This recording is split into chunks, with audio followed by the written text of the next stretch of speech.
2022 నుంచి 2023 వరకు మొత్తం 9 ప్రెడిక్షన్స్ అనేవి ప్రూవన్ అయ్యాయి. Hi friends, welcome to HLN జ్యోతిష్యాలయం. ఈ వీడియో ఆఖర్లో నా ప్రూవన్ ప్రెడిక్షన్స్ ఉన్నాయి.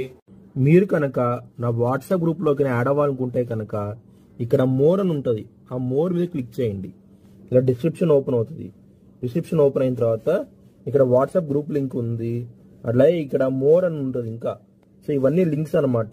ఈ లింక్స్ అన్ని కరెక్టే. పలానా టైంలో ప్రూవన్ అయింది అనుకుంటేనే నా ఛానల్ సబ్స్క్రైబ్ చేసుకోండి. ఇలా నా వాట్సాప్ గ్రూప్ లింక్ ఉంటుంది, జాయిన్ గ్రూప్ అని ఉంటుంది. మీనరాశికి అధిపతి గురువు. మీనరాశిలో ఉత్తరాభాద్ర 4 పాదాలు, రేవతి 4 పాదాలు, పూర్వభాద్ర 4వ పాదం ఉంటది. ఈ నక్షత్రం వాళ్ళందరికీను నేను చెప్పే వార ఫలితాలు వర్తిస్తాయి.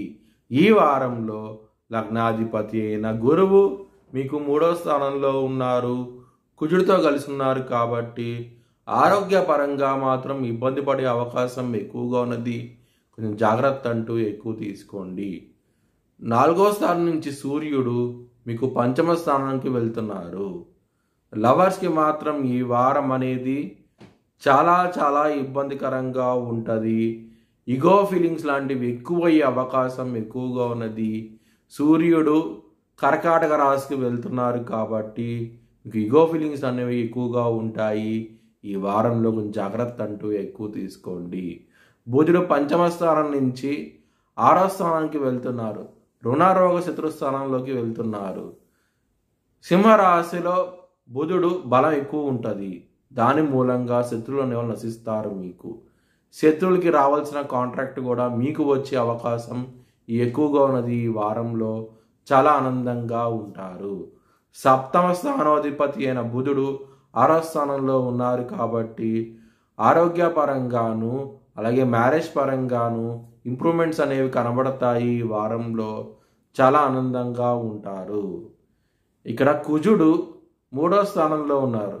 2వ స్థానాధిపతి అయిన కుజుడు 3వ స్థానంలో ఉన్నారు కాబట్టి బంధుమిత్రులతో కొంచెం గొడవలు అంటూ ఎక్కువగా ఉంటాయి. ఈ వారంలో కొంచెం జాగ్రత్తగా ఉండండి. కెరియర్ పరంగా మాత్రం ఎటువంటి చేంజెస్ అంటూ చేయకండి. అంటే జాబ్ చేంజ్ అవ్వడం చేయకండి. ఇబ్బంది పడే అవకాశం ఎక్కువగా ఉన్నది ఈ వారంలో. మీ భవిష్యత్ వివరాల కోసమై హెచ్ఎల్ఎన్ జ్యోతిష్యాలయాన్ని సంప్రదించండి.